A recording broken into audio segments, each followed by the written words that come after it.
The following episode of the Double After Hours podcast was originally recorded on May 20th, 2025. Double After Hours podcast. Take one.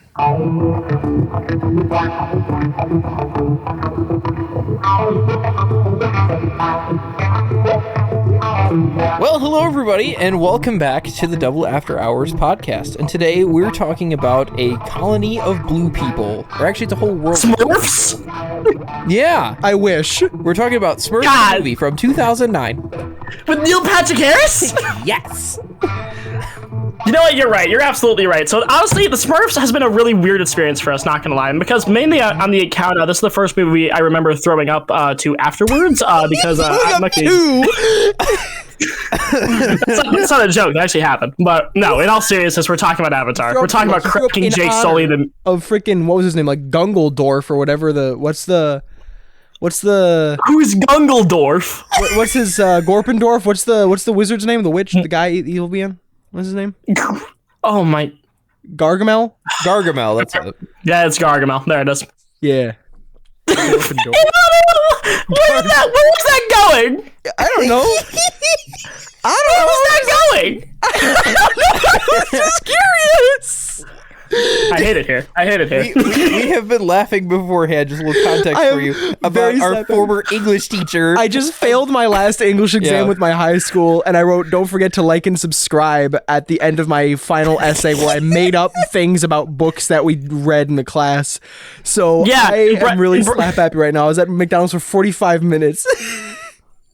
And Brice tells me before we start, man, when's the next opportunity I can do that? And I'm like looking at him like, the podcast we run on the YouTube channel we have. You can tell people to like and subscribe on that. I only say once, like, I just gotta take the shot, Take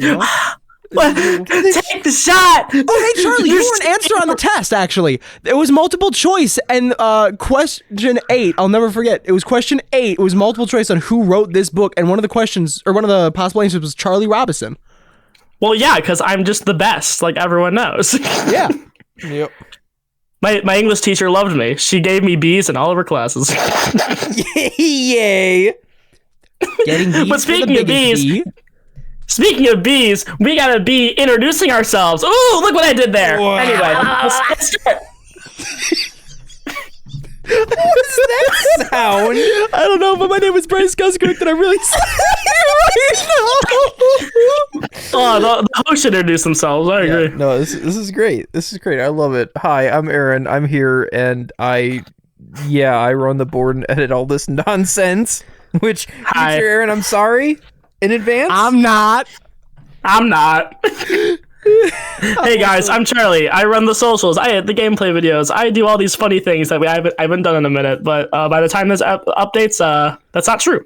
But anyway, guys, we've got a really cool episode right now. We've been talking about doing this movie for a while. It's become a running gag recently with how many weeks going we've said we're going to talk about this movie. And then we didn't talk about this movie and talked about Garfield like 2 weeks in a row. Then we did a tier list. And then now, finally, the coup de grace. We have reached James Cameron's fetish, Avatar 2009. I still don't think you should watch this movie. we postpone this episode. You're right. Smurf time. All right. I'm smurfing it. All right. No, dude. If anyone's sexual awakening was Smurfette, they deserve to get hung. I'm sorry. I agree with that one. Yeah. If you're sexually aroused by Smurfette, you need to go to jail because that's a child. That's I was talking more about Gargle. What's his name? Gargamel. Yeah. Gargle. Welcome to mispronouncing every character in the musical. Man, Papa Smurf. That's Poopy. Oh my god. I hate it here. No, but honestly, this movie really is just the Smurfs with swords. That's really all it is. Or spears. Movie. That's fair. Yeah, Brice is not a big fan of this movie. Before we start, because you all know the drill by now, Aaron, quick thoughts. Yeah, I mean, it's been a while since I've seen this one. Yep. And I honestly don't even remember the last time that I watched it. It's 2009. Probably. Yeah, probably on a brand new plasma TV at Best Buy where I caught 5 seconds of it. Rare. I get it. Cool. You do mocap. It's new. It's cool. And now you're the biggest thing on the planet, but it's okay. I'm not. I'm not gonna complain. It's why not? It's not the worst. It's not the best. I'm kind of very middle ground. So fair enough. Yeah. It's Avatar 2009. Okay, so originally I thought that I didn't watch this movie, and I told that to Aaron, and we were laughing about it. But then I realized I actually did watch this movie. I watched the sequel, but I realized I did watch this movie with my grandpa when I was a kid. Me, him, and my aunt watched it. So I don't like this movie, guys. I really hated it. I thought it was boring. It's really dang. I didn't like it. It was like I like long movies. I like long songs, right? Like I love Lord of the Rings movies. But you love prog rock. I love prog rock, prog metal, but just this wasn't it, bro. Like this loves the Smurfs. Smurfs. Let me just long drawn out, like the special effects. Oh, they're cool. I don't care, dude. Show me Iron Man. That's way cooler. I don't need blue. What I don't care about your effects. Show me Iron Man. That's what I'm saying, bro. I was a kid. Like, I don't care about that. And I don't care about this now. I tried to watch the new one in the theaters with my friends, and I fell asleep, woke up, didn't feel like I'd missed anything. It was also Brice, 3 a.m. when we got out of the theaters. Brice was waiting for Tony Stark to show up on Pandora with Shoot to Thrill playing as he bombs Pandora. Bro, I wanted to carpet bomb Pandora the whole time, bro. I was in the military, dog. I was like, yeah, bro. Manifest destiny, baby. That's what I'm saying. Oh, that's not going to age well. Oh. Future sponsors, I am sorry. Yeah, that's gonna be a Double After Hours podcast notable quotable going straight onto the board. We're gonna program it into the sound pad so we can fire it at any time. Whenever we start getting sponsors, we're gonna give them a list of things that we've said to make them reconsider like what the heck they're actually signing on to. And the first thing we're gonna hear Brice saying, "Manifest destiny. Let's carpet bomb Pandora." Yeah, screw the blues, bro. ooh, Brice. I guess we found out who's a Crip. You mean blood? You said the joke. Whatever. Same thing. Same thing. Oh, now that's a notable quotable right there. You know what, guys? Here's what I thought about this movie. I am off of the race war of Pandora. Yeah, listen, to get back to instead of the race war of Pandora, which, wow, I mean, we're going to probably see that in the third movie because there's going to be lava people now. But listen, I like this movie. I actually like it quite a lot. You know, I watched it for the first time. I think like I had the same experience as we all did, that I watched it when I was a wee lad, but didn't remember it. And then I went back and watched it freshman year of college before Way of Water came out. And I thought it was just kind of okay. But then after rewatching it again, I was like, you know what? I liked this more than I thought I did. And part of this is just because like I think James Cameron is one of our best directors we have right now. And I also think it's so much of a shame that he hasn't made a ton else recently besides the Avatar movies because he sold his soul away to the Na'vi. But like, I don't know. I think this movie really works for a lot of reasons, and I can't wait to get into them. I don't think it's a perfect movie. I agree. We could probably cut 20 minutes off and make it a cool 2-hour 20, especially during that ending sequence where they're all fighting each other. That could have been tightened up a bit. And I don't think it's a perfect movie. I do think it has a lot of flaws when it comes to characterization, like actually getting these characters just have conversation with each other instead of, you're one of the Na'vi. But I don't know. I think this movie's pretty solid. So it's going to be another Cars 2 situation where me and Brice are going to be arguing, and Aaron's going to sit here going, ha, I know that. Yep. I'm just going to be here, managing the levels and looking at the wall. Well, I'll show you. Oh, what? We got Avatar on the wall. Yeah, we do. It's one of our little posters that we have. Burn it. No. Can we sacrifice it to the Bloods?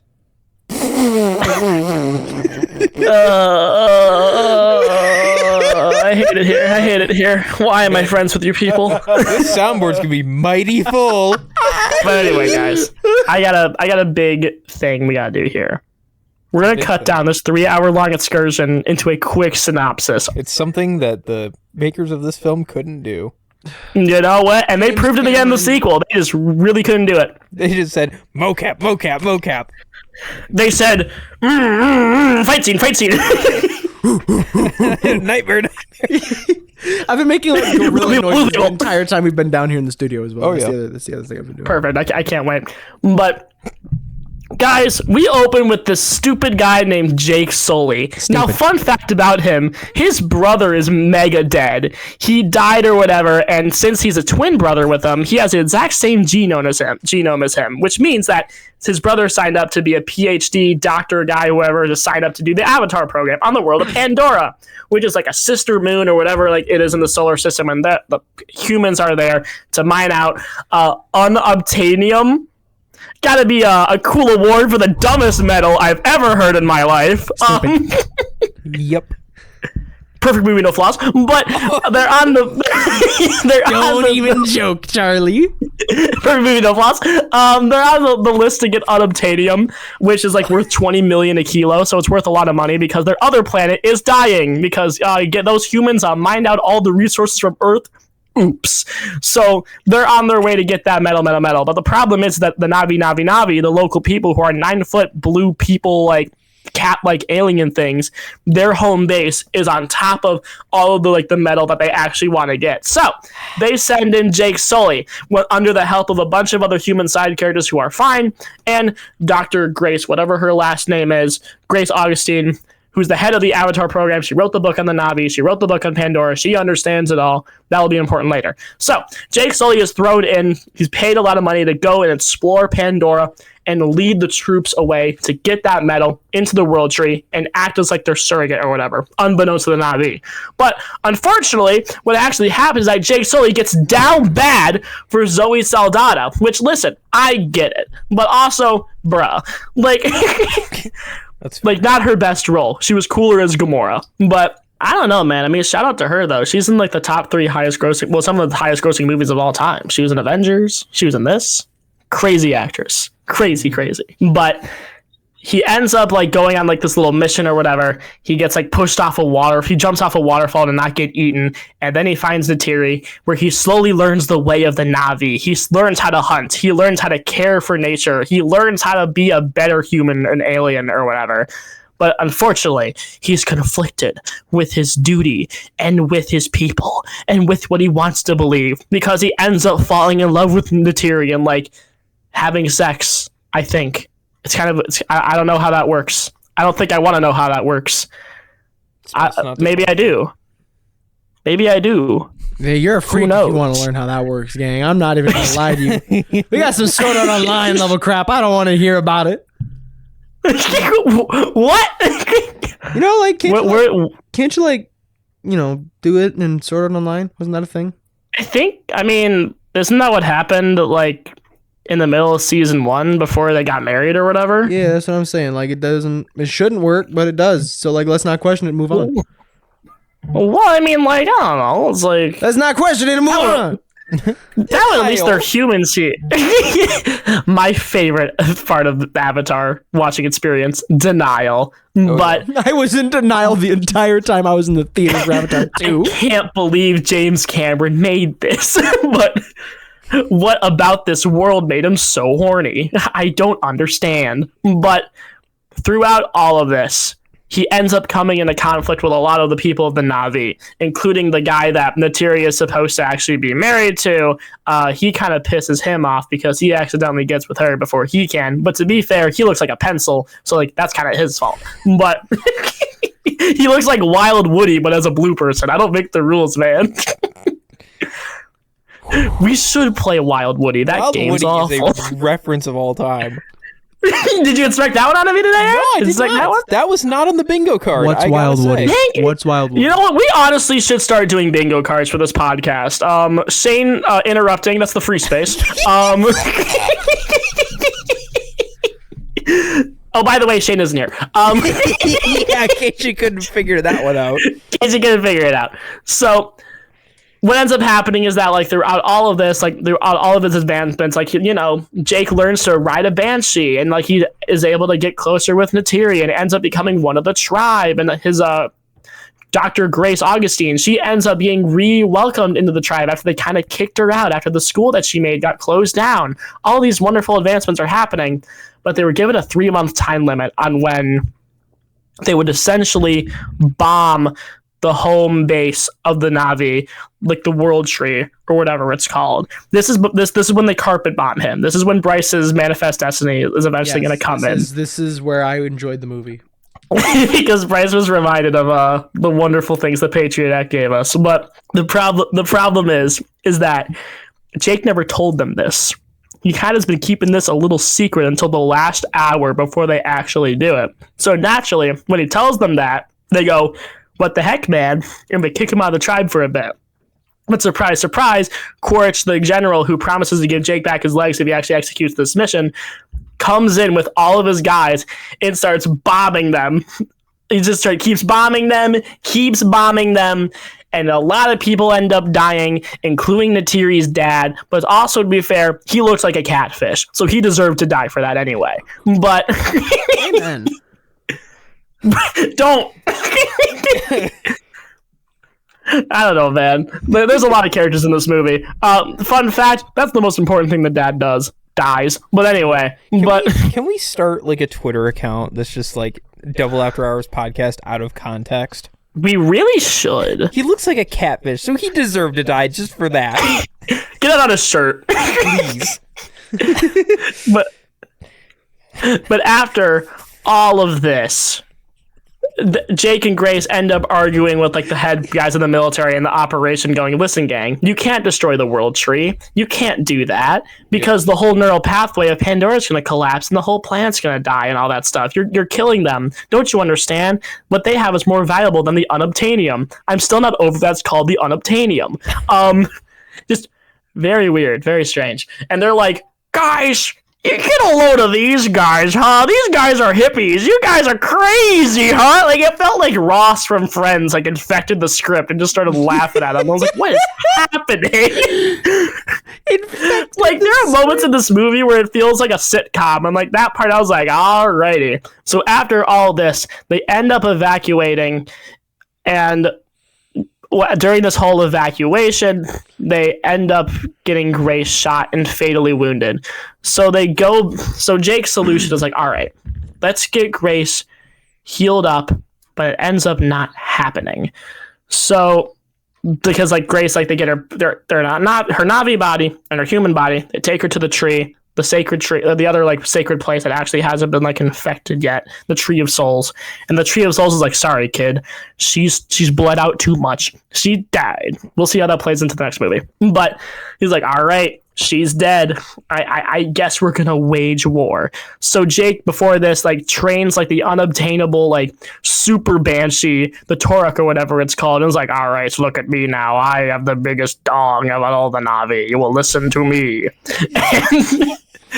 Which again, probably not how that works.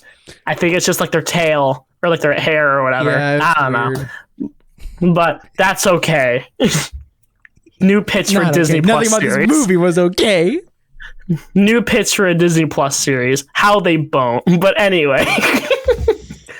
But guys, throughout the end of all this, the Na'vi decide to fight back against the humans. So they get on all their banshees, they hide into the rocks, and they end up having a massive, like super, like honestly, like a really long fight sequence against the humans where multiple ships are going down. Jake's pilot friend ends up dying via explosion.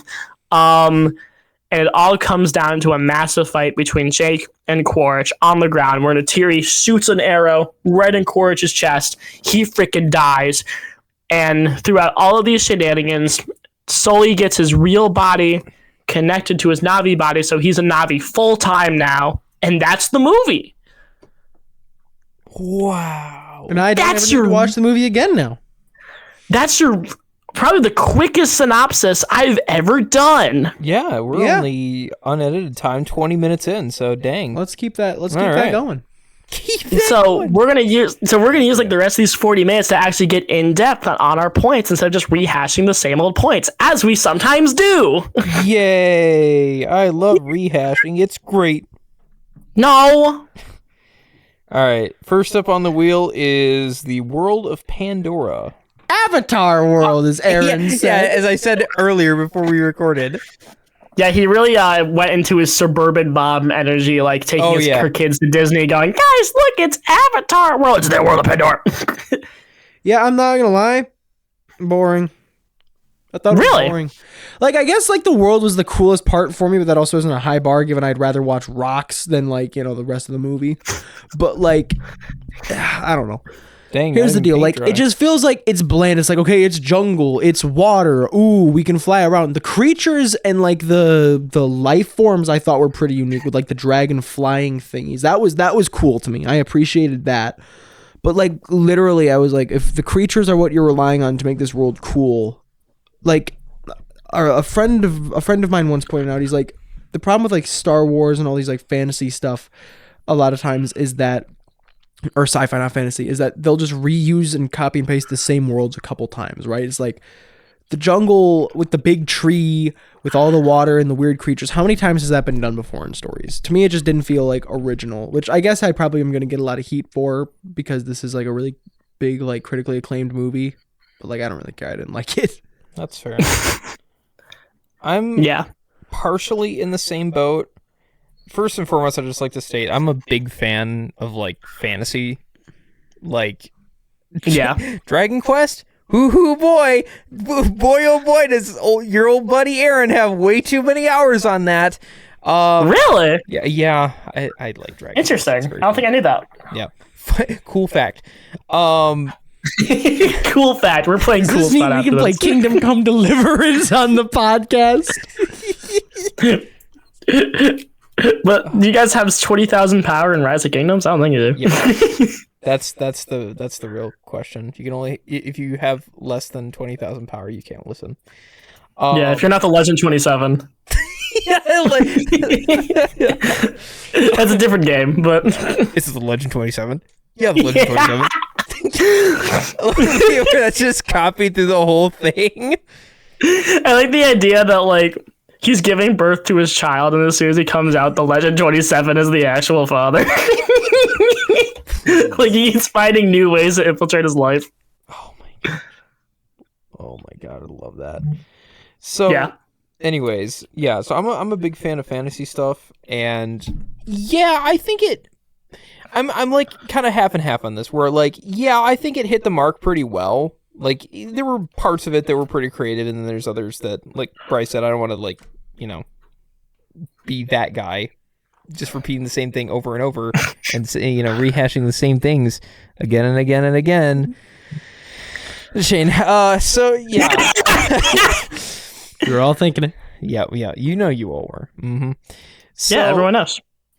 Yeah, I think parts of it were and parts of it weren't. I liked the creatures and everything. I thought that was the Banshee. Cool. Yeah, that's it. The Banshee. I could never think of what it's called. Yeah. Banshee. The other annoying thing, other than James Cameron's Avatar. So yeah, I think it wasn't awful, but it does feel a little bit like, I guess stereotypical is kind of the word, where it's like, oh yeah, this is your, like, you're in the jungle, you're in the forest, cool, Yeah. Either a desert or a forest is where all sci-fi begins. Right.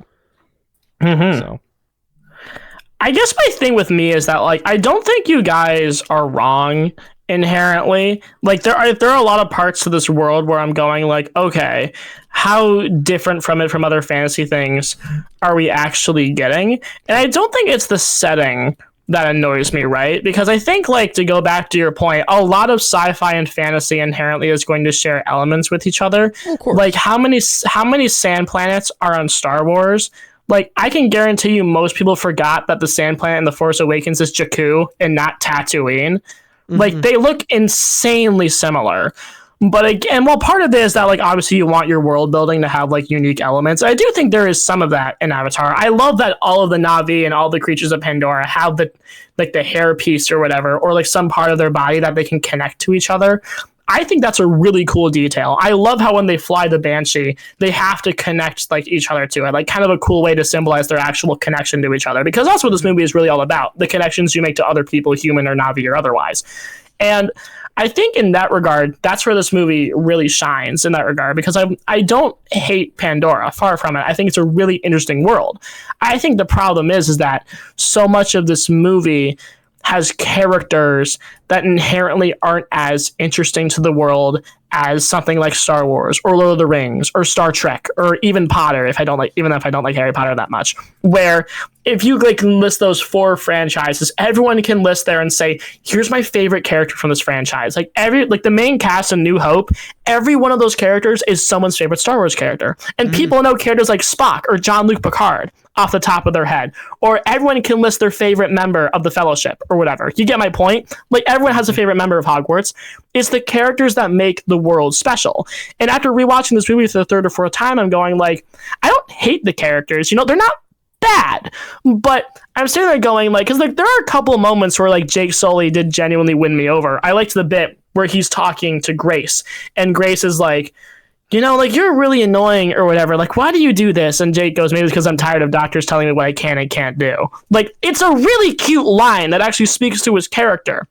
But the problem is that as the movie goes on, the world building isn't inherently building up those characters either. Like, you know, I feel like when we meet Natiri's parents, they're just kind of like, I am Chief Tribe.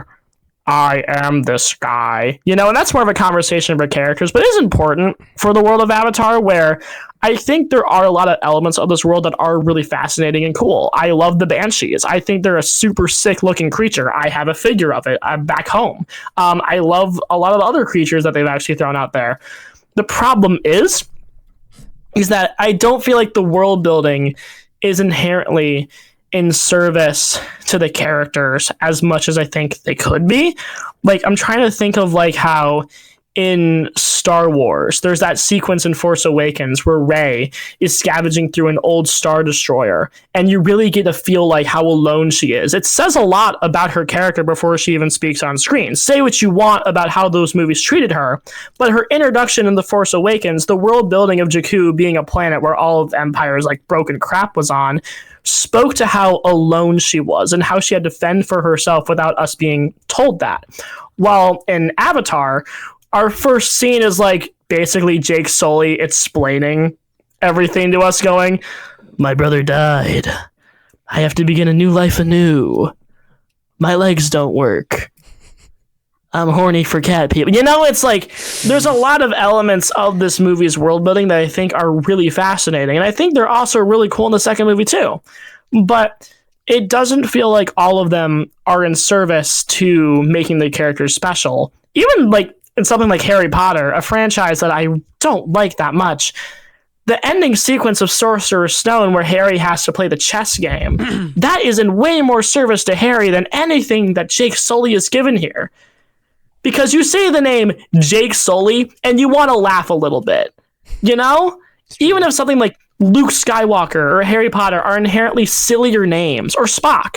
But the difference is that the world building of those things really serve those characters a lot better than I think Pandora did here. And it's taken me 3 or 4 rewatches to get there. But like, that's where I'm at, I think. It still looks gorgeous though. Like, I still love the world. But like, I think that's maybe why. Is that the ending sequence is just like, Jake and the others fly banshees and shoot them, instead of anything inherently reflective on the characters, you know? Yeah. It doesn't feel like there's that moment where, like, you know, it all kind of comes together. Mm-hmm. No, I feel that. I just laugh at Jake Sully because I think of Monsters, Inc. Yeah, I'm not gonna lie. I've been thinking the same thing. I hear Sully and I think of Sullivan, and then I think, I'll kidnap 1,000 children before I let this company go to waste, or whatever the line is. I love the bit. I love the Pixar, the account, the tweet that Pixar's account gave out, where it's like, name your love life, and a Pixar quote, I'm so in love with myself, I could just fall in love. I'll kidnap 1,000 children before I let this company die. We didn't talk about Monsters, Inc. That movie's a banger. But I don't know. I love the land at Animal Kingdom, though. Yeah. It's a banger land. No, I actually got to agree. That was one of my favorite rides that we did at Disney, but that's next week. Probably Disney's best land, if I'm honestly going to keep it a buck. But also, How about we just conversation switch to Monsters Inc? No. Sully's blue. What if Mike Wazowski was here? Please. Guys, I have a new challenge. When Avatar 3 comes out, blast Monsters Inc. ear rape as Jake Sully dies. That's your new challenge. Wake up all the crying children. Get kicked out of the theater. Please. Oh, Mr. Krabs, I have an idea. I got an idea. Let's move on to the next topic on the wheelie wheel. That is a decent idea. Not an amazing idea. We'll definitely put it in consideration. It's just a decent idea. Yeah. It's mid. All right, next up is the villain, who I thought his name was Crotch. I just read that as Crotch. It's not Crotch. It's Corch. It's good old Quaritch. Good old crotch. Good old. Yes, my favorite characters in Avatar: Jake P. Sullivan and Crotch. Yeah. Yeah, what you got against the Crotchmeister? I don't know, man. I don't know what I got about Miles Crotch. The Crotch burglar. He burgled. You know what? I think about that because when they released the toys for this movie a few years ago, when Way of Water was coming out, they did all of them to scale. So they made the Na'vi really tall and Miles Quaritch really small. So Miles Quaritch is about as tall as Jake's crotch, like in that line. Boy, oh boy, I sure love my crotch toy. I sure do love my freakishly small human. My crotch. Which is like, I get why they did that, but I sure do love my crotch toy. I love him. My Avatar branded crotch toy, now sold at Spencer's. Now sold at Kmart. Yeah, it's in the, Now sold at Kohl's. Only at Dick's. God bless America. Only at Joanne Fabrics. of course. But ignore the fact they're closing down. I think the thing with Quaritch that's kind of weird is that What? I love Michael. Yeah. Oh yeah. There's that one clip of the radio show where Brice was saying how much he loved dicks. And Michael's.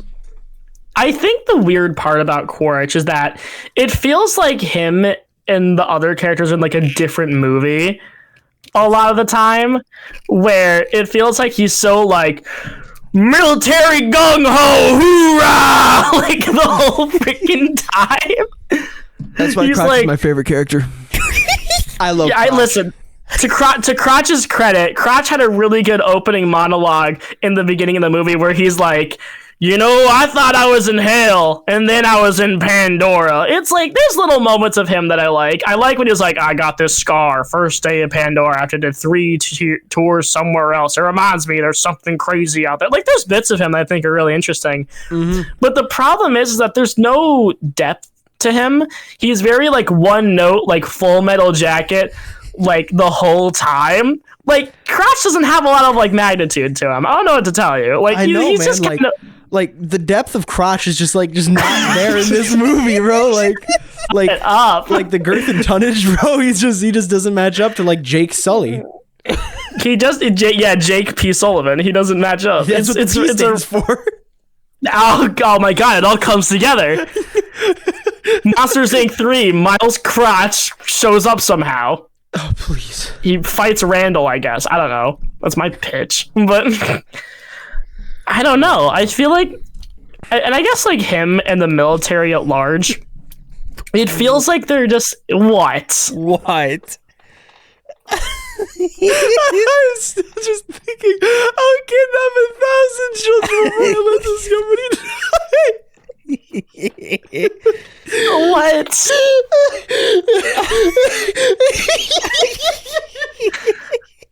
And we've lost him. What is happening? He's still laughing about, kidnap 1,000 children.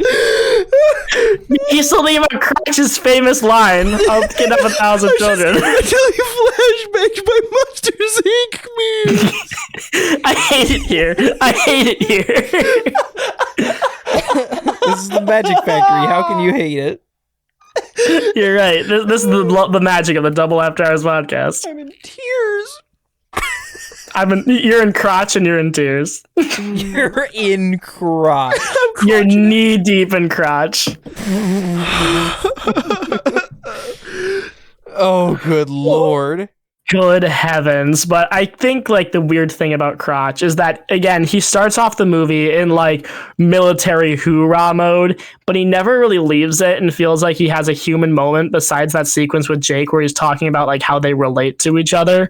Like, it's so weird the way they did it, you know? And I guess the whole time I was thinking, I wish he had one more heart to heart with Jake on something as the movie went on, because for a almost 3 hour long movie, he's in it. But again, I feel like a lot of people didn't know his name other than, you know, his new legal name, Crotch, as we've discovered. I don't know. I feel like there's a lot of parts of it where I'm sitting there going, I wish there was more of Crotch, or, you know, whatever you want to call him. I don't know. Because again, I feel like he's really in one mode most of the movie. And even though it's a very entertaining mode, I feel like there wasn't much depth to him besides that. I like him in the second movie a lot more, actually. I think he has a lot more interesting things to do there. And I guess, like, to Crotch's credit, there's a lot of other characters, I feel like, in his branch of the military that don't really also add to the idea that there's nuance to the characters there. Like, there's a lot of moments where I'm sitting there going, like, I really wish that maybe, like, some of the other guys, like, wanted to help out with Jake's struggle, because it feels like maybe they should have, right? Because it feels like we're painting this in like this organization as like comically evil, and I'm sitting there going like, I wish there was a little something more to there, because at the end of the movie, when you know, the conflict has ended, it's only like Jake, a couple other humans, and that's kind of it. Like, it feels like there's been no other scientists or soldiers that really joined their cause. It feels kind of small, but this is like a major, like, you know, thing that's happening to the characters. And I'm kind of just sitting there going like, man, I wish there was more to here. I wish there was more nuance other than Crotch's military brigade. Like, I don't know. Like, it's a really unfortunate situation. And I feel like I don't know how much long I can keep talking about this. I don't know what's happening anymore. Like, I could keep going. Yeah, I could keep speaking the void. But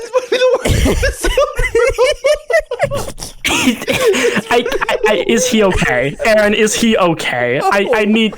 No! He keeps thinking about kidnapping thousands of children with Crotch! Dude, I keep on hearing. I took out my AirPod because I couldn't focus while you were just locked in, and I keep it out of the blare of Aaron's headphones. I hear crotch, crotch, crotch, crotch. Well, because I have to keep the big going. And I keep on hearing the word crotch. It's one word, dude. It's a word. The humor of a 12-year-old.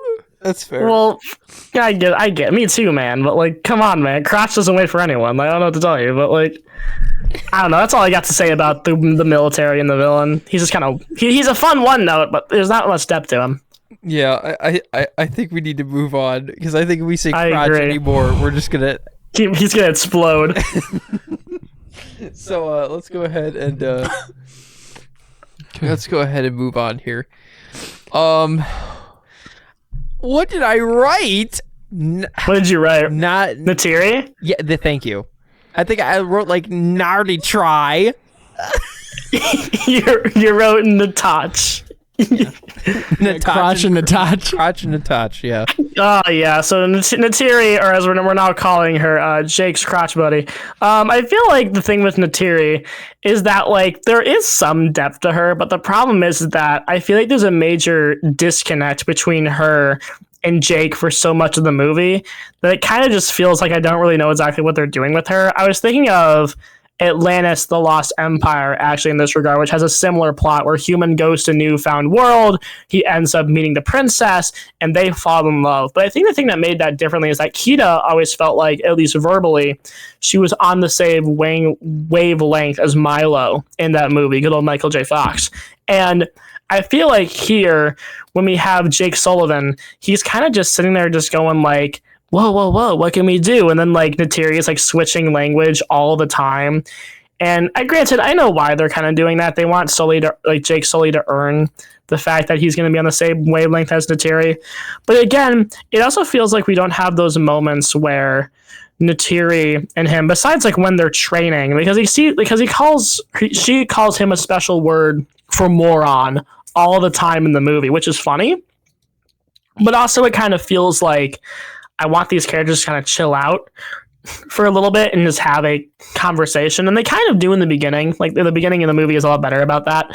But it feels like once we get to the middle, it's like training sequence all the time. Hiss, hiss, hiss. Have to find the Banshee. Have to do this. Have to do that. Because there's so much world building going on that there's not a lot of moments where these characters can kind of just chill out. It never feel like we had that moment in A New Hope, for example, where they're in hyperspace and the characters are like in the Millennium Falcon just kind of chilling out where Chewbacca is playing space chess. Like that's a great moment in that movie because you need that moment for these characters to chill out and just talk to each other before they actually like, you know, start doing adventure stuff. Or same with like those sequences with Obi-Wan before then. I know I keep comparing it to Star Wars because like, listen, when you go to film school, everything gets compared to Star Wars. Buckle up. But I say all of that because I look at this movie and I go, I know how Jake is talking with the human characters like a lot better than I am with the Na'vi. Because it feels with the human characters, there are those moments where they do slow down a little bit and they have these kind of little moments because of like the whole data, like the video log system that Jake has going on. But it feels like with Neytiri, despite the fact that she's cool alien lady with a bow and arrow, I feel like there should be a little more to her. I don't know. What are we talking about again, gang? I've been trying to keep myself composed. We're talking about Neytiri. Zoe Saldana. That's right. I remember. That's right. Notch and crotch. That's right. Yeah. Yeah, I'm not gonna lie. I agree with that last statement of like cool alien lady bow and arrow. Like, not enough, bro. Like, do something. She's Merida in space. I don't know. Yeah. I don't know why, but like this whole movie, I've just been thinking about. Okay, so you came up with Wild Woody for your obscure game reference. Yeah. All right, now it's my turn. I kept thinking of the Cheetah Men from Action 52, and I don't know why. It's just so similar. I don't know. There's a lot of characters in that are like. Maybe we have to play it. Yuck. Now I got to find a way to compare this to Gex. That's true. Now that's what I call getting some tail. That I'm proud of that one. That was pretty good. I'm sorry. Never drink tap water at Neytiri's house.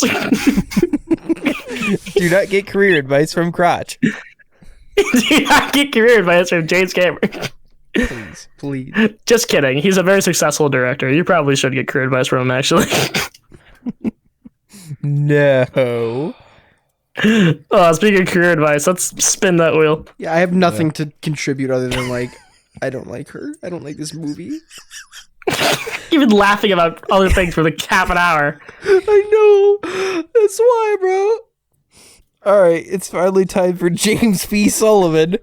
Oh boy, Jimmy P. Listen, about my boy Jake P. Dang it. I hate it here. There's only one thing going on.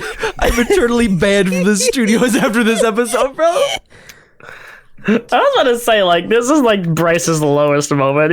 All he's doing is laughing about Crotch and James P. Sullivan. This is his only brain cell working right now. But I think my thing is with Jake is that I like him in the beginning a lot more than I do like in the middle and the end, because it feels like in the beginning he's a very specific character. Granted, I don't like how like we basically just get explained his whole deal instead of showing it. You know, it feels like that was a weirdly rushed moment in this movie that had a little more time to breathe. And I'm sitting there going like, he does have some personality. You know, I feel like it's very easy for me to call Jake Sully boring, but like he is, but also he isn't. Like there is a lot of specificity to him that I think gets lost as the movie goes on. Again, I keep thinking a little joke where he makes it great so that doctor's telling him what he can and can't do. I think that's a really cute moment. And we get the moment where he first wakes up in the Na'vi body and he's running around because he can finally move his legs again. That was a really fun little scene. I was really enjoying myself in that. I think the thing is that I wanted to see more of that go further. maybe like Jake is resisting going out of the avatar body in the beginning or whatever because he wants to walk more. I don't know. It feels like there's specific parts about his character that I think really could work, and there's scenes about it that I think do. And he does have a lot of personality, like when he's like basically talking on military to some of the alien creatures as the other military do later on in the movie. Like there's bits there, and like he changes his dialogue as the movie goes on. Like there's little moments there, but he does kind of feel like he's the POV character. We got to explain everything to him. We can't make him too different from everyone else, or else like we kind of lose that POV-ness, if that makes sense. Like it feels like there's moments where I think this character could really shine, but we just default back to I need to narrate to the audience what I'm feeling.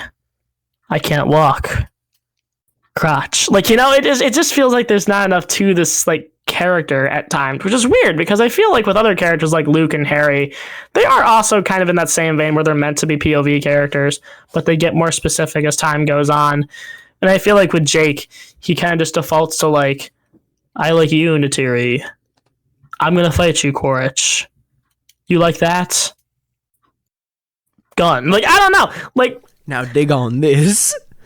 Oh yeah, he becomes Bully Maguire, please. It would have made the movie better. Yeah, if Sam Raimi just randomly showed up and directed half of it. Please. Natiri screams more as Sam Raimi loves his screaming women.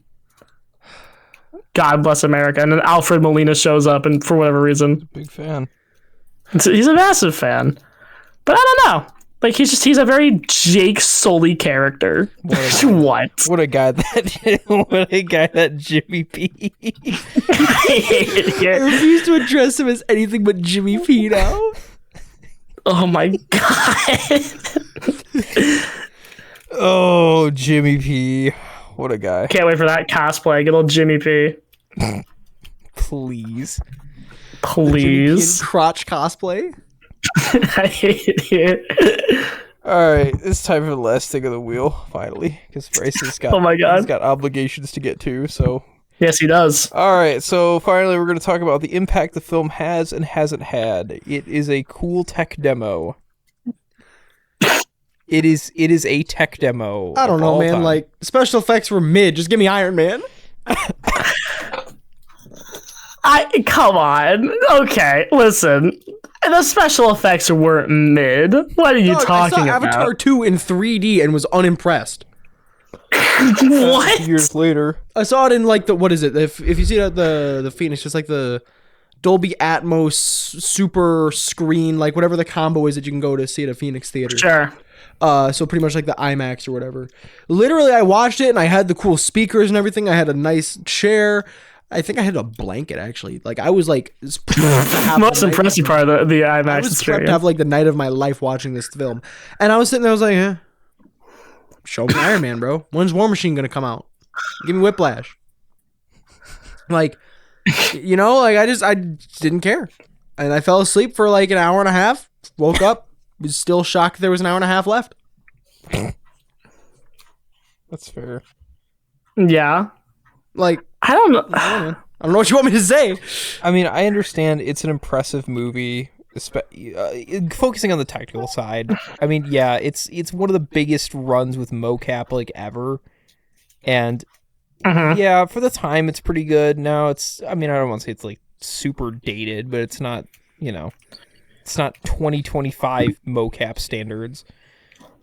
But for the time, I mean, it was very impressive, and I think that's a lot where I think that's where that big runtime comes from, is they just want to show, oh, it's mocap, like, it's cool and all, but 3 hours, no. It's weird because, like, I think you're right to a degree where there is a lot of this movie where I'm like, wow, 3 hours in Pandora. Oh boy. And again, I don't mind long movies. Like, I watched Oppenheimer. Like, I watched this. Like, I was having a grand old time. But I think the thing about it that was weirding me out was that, I think, like I said earlier, is that I think the reason this movie didn't leave the impact that it did is that the characters weren't there. Not in the sense that I think the designs weren't there. like, I think like the Avatar designs themselves are very iconic. I think the world of Pandora is really iconic. I think there's moments of it that are really good, but Jake P. Sullivan is not inherently, he's no Luke Skywalker. He's no Harry Potter. Neytiri is no Black Widow. There's no Iron Man to carpet bomb Pandora. You know, like there's a lot of this movie that feels like when it comes down to it, the characters aren't as engaging as other blockbuster franchises. Even Fast and Furious, for all of its goofs, like everyone knows Dom Toretto and family and Corona. Like there's a lot of moments of that series where it's like those are iconic. And I feel like weirdly enough, Avatar just hasn't gotten there.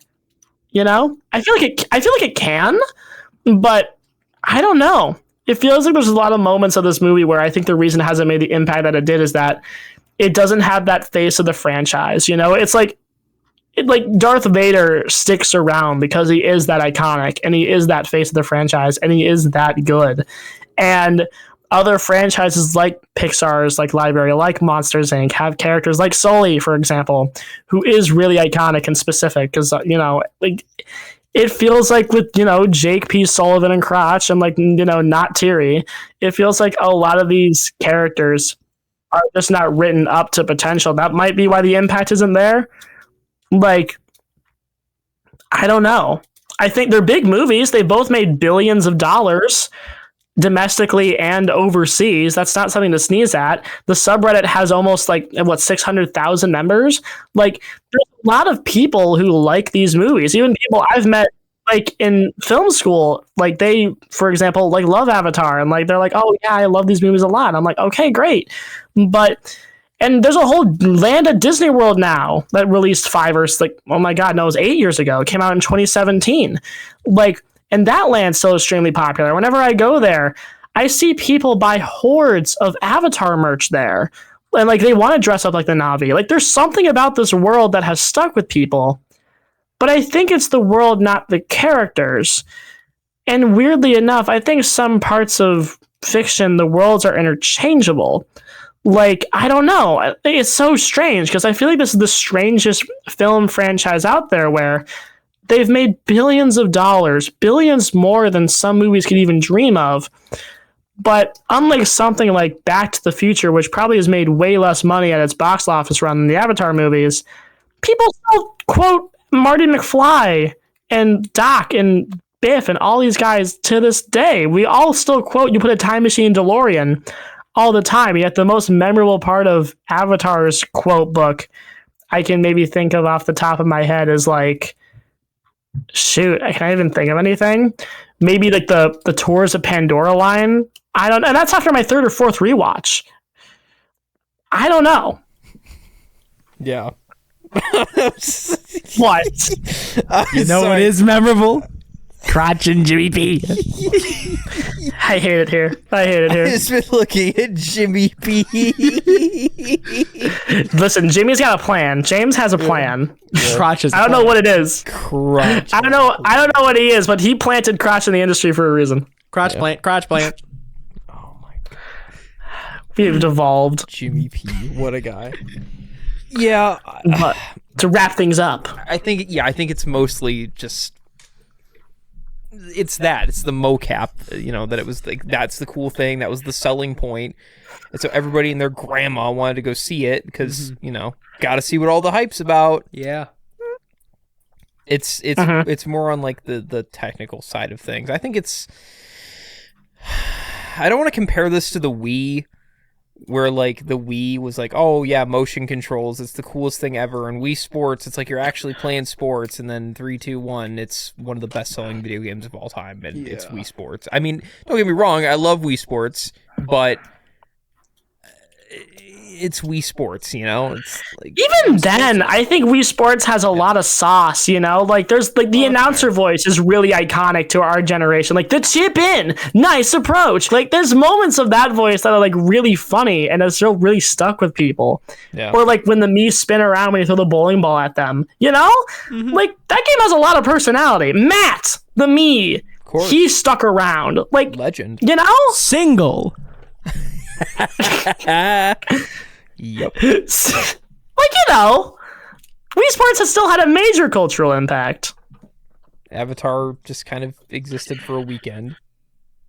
I mean, Hey, it was a crazy weekend. I mean, it's got lots of money in that weekend. Can we do an episode on Wii Sports? Not one where we play Wii Sports. No. One where we just glaze it and talk about it as if we're going to play it and edge the audience the entire time. I want to play Wii Sports baseball. I want to do that. That's fine. We could get a couple hours out of that. We can get an Good. Avatar runtime out of that. They're just playing baseball and getting mad at each other. Yeah, basically. Make more money than Avatar. God, we wish. If only.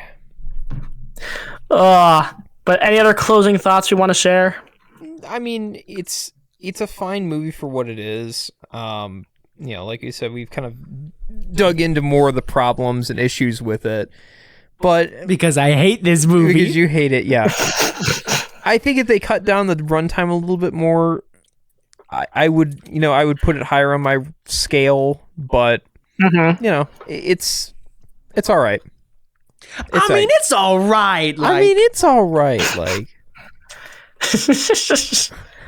that's why he's the goat. The goat. That's why Crotch is the goat. The goat. Jimmy P, my goat. God, I hated it. My glorious King Jimmy P. My glorious King Jimmy Garoppolo. Oh man. But I don't know. I still really like the movie. I do agree that it has a ton of flaws, but it's one of those movies that I do think that you should watch to have an opinion on. I don't. Like there's I think there's a weird intangible quality about it that I look at it and I go there's something about hatred. it.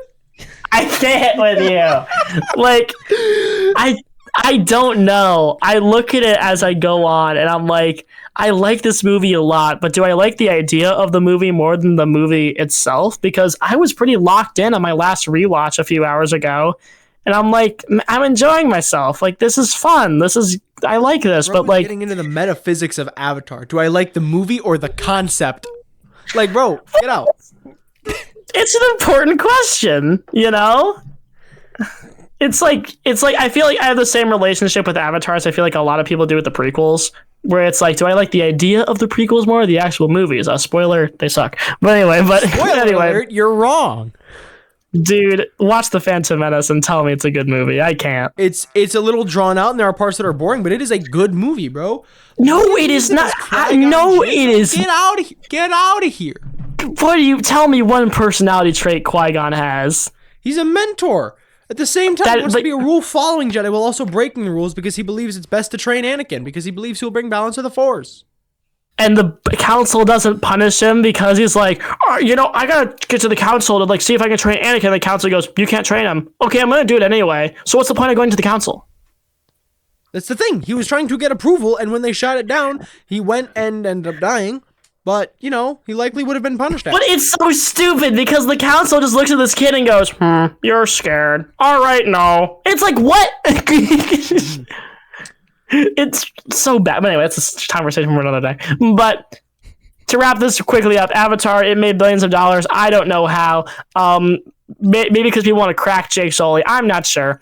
But I guess to quickly wrap this up, in case you enjoyed our long commentary on Crotch and James P. Sullivan, because I know I did, make sure to check out our socials and our other places where you can listen to episodes down below. We have a full page on rss.com about where you can listen to us on multiple podcast directories like Apple and Spotify and Deezer and all those fun places. We have a bunch of socials like Instagram, TikTok, and Facebook. The end card will tell you more about it below. In terms of what's coming out next week, maybe another tier list because we've been getting pretty hot and heavy with movies lately and we want to get some more variety in there. So we'll see. Yeah. But other than that, I've been Charlie Robison and I'll see y'all next time. I've been Jimmy P, baby. My name is Brice Guskovict. I hate this movie. I never want to watch another Avatar movie, but Charlie will probably force me to watch Avatar 3. Oh boy, Way of Water's coming in August. Oh boy. I'm gonna give you a multi-month cooldown on your next Avatar. It's okay. Please. How do you feel, Brice? You feel excited? You ready? You pumped? I feel like I'll kidnap 1,000 children before I let this company die. Jimmy. I'll kidnap 1,000 Avatar. What a guy. I'll kidnap 1,000 Na'vi just to end my suffering. I'll kidnap 1,000 crotches before I let my company die. Anything The for crotch kidnapper. the crotch burglar. The crotch They burglars napper. your crotch. The crotch napper, the crotch Let's go. burglar. He's McDonald's new Hamburglar. They replaced him. Oh, keep him out of the playset. The play place was never the same. The ball pit is now the danger zone. Stay away. Balls beware. You're in for a scare. Goosebumps theme intensifies. Oh my god. Oh, but yeah. Beware. I've been Charlie Robison. I'll see y'all next time. Oh my god. Beware of the ball pit. Oh lord. And I'm Crotch. No, I'm Aaron Gresser. And I am I crotch. am Crotch. Destroyer of worlds. Now I am become crotch. Destroyer of worlds. Destroyer of pants. Now I have become Jimmy P. Destroyer of crotch. I hate it here. I hate it here. Sign off. Oh, I love it. I love it. It's great. We'll see y'all next week. I'm loving it. We'll see y'all later. Thank you for listening to the Double After Hours podcast. If you like what you heard, be sure to subscribe to us wherever you get your podcast. If you want to see a full list of our platforms, be sure to check out our page at rss.com, linked in the description below. We've got social media pages featuring highlights on Instagram, Facebook, and TikTok, with links below. The best way to help us grow is by sharing us wherever you can, or by telling a friend, family member, co-worker, or whoever by word of mouth. It goes a long way. Thanks for listening and staying after hours.